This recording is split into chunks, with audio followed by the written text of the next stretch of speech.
თბილისის საქალაქო სასამართლოში პროევროპული საპროტესტო აქციების დროს დაკავებული დავით ლომიძისა და თემურ ზასოხაშვილის სასამართლო პროცესი გაიმართა. საქმეს მოსამართლე ნინო გალუსტაშვილი განიხილავს. მათ პოლიციელებზე თავდასხმას და ეგრეთ წოდებული მოლოტოვის კოქტეილის სროლას ედავებიან. სინდისის პატიმრები წარდგენილ ბრალდებაში თავს დამნაშავედ არ ცნობენ. დღევანდელ პროცესზე ბრალდების მხარის მოწმე ექსპერტები დაიკითხნენ. ადვოკატების განცხადებით წარმოდგენილი მოწმეები ადასტურებენ, რომ იმ დღეს წყლისჭავლის მანქანა ნამდვილად დაზიანდა, თუმცა უფლებადამცველების განმარტებით ისინი ვერ ამტკიცებენ, რომ დანაშაული ზასოხაშვილმა და ლომიძემ ჩაიდინეს. ასევე დღევანდელ პროცესზე ბრალდების მხარის მიერ წარდგენილი ვიდეო მტკიცებულებები გამოიკვლიეს. პროკურატურის მტკიცებით ბრალდებულებმა ვიდეოში საკუთარი თავი ამოიცნეს, რასაც კატეგორიულად არ ეთანხმება დაცვის მხარე. ადვოკატების განმარტებით ეს ინფორმაცია სიმართლეს არ შეესაბამება და მხოლოდ ბრალდებულების დისკრედიტაციას და საზოგადოების თვალში მათ გაშავებას ემსახურება.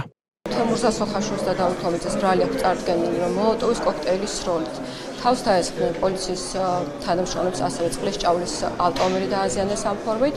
შესაბამისად, დღეს ექსპერტებმა გვითხრეს თუ სად იყო უშუალოდ ამ ავტომობილზე დაზიანებები, რით იყო წარმოქმნილი. დღევანდელ სასამართლო სხდომაზე ბრალდების მხარემ ასევე გამოიკვლია ვიდეო ჩანაწერები, რომლებშიც ასახულია უშუალოდ ბრალდებულთა მხრიდან პოლიციის თანამშრომლებსა წყლისჭავლის ავტომობილზე თავდასხმის ფაქტი, მოლოტოვის კოქტეილის სროლის ფაქტი.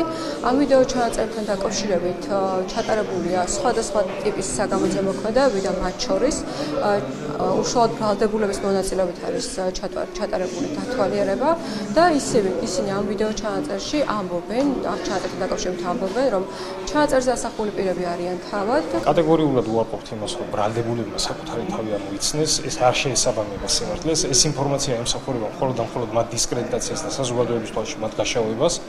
არანაირი მსგავსი მოქმედება მათი მხრიდან არ ყოფილა და ხელისდადება რომ ეს მევარ და ასე შემდეგ. დღეს ჩვენს მიერ კითხვაც იყო დასმული. მართალია აქ პროკურორი არ არის მოწმე, მაგრამ ბრალდებელია და შესაბამისად ბრალი აქვს აყენებული.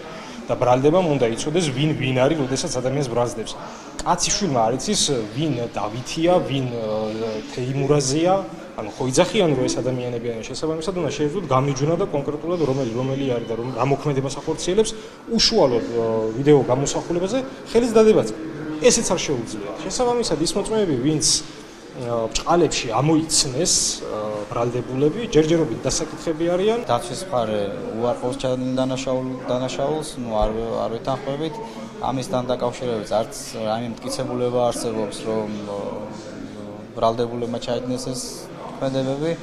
ხოლო დღეს რაც შეეხება, რაც გამოიკვლიეთ, ბრალდების მხარე წარმოდგენილი ყავდა ექსპერტები, რომლებიც უბრალოდ ადასტურებენ იმ ფაქტს, რომ იყო ეს იმ დღეს მანქანა დაზიანდა, თუმცა ამ ექსპერტიზის დასტნობით უშუალოდ იმის მითითება, რომ ამათმა ჩაიდინეს ეს დანაშაული, ან გულისხმობ ბრალდებულებს, ამის მტკიცებულება არ არის. ასევე გამოიკვლიეთ ვიდეო მასალებიც, გამოიკვლინა ბრალდების მხარემ ვიდეო მასალა, რომელიც წარმოდგენილი არის როგორც მტკიცებულებად.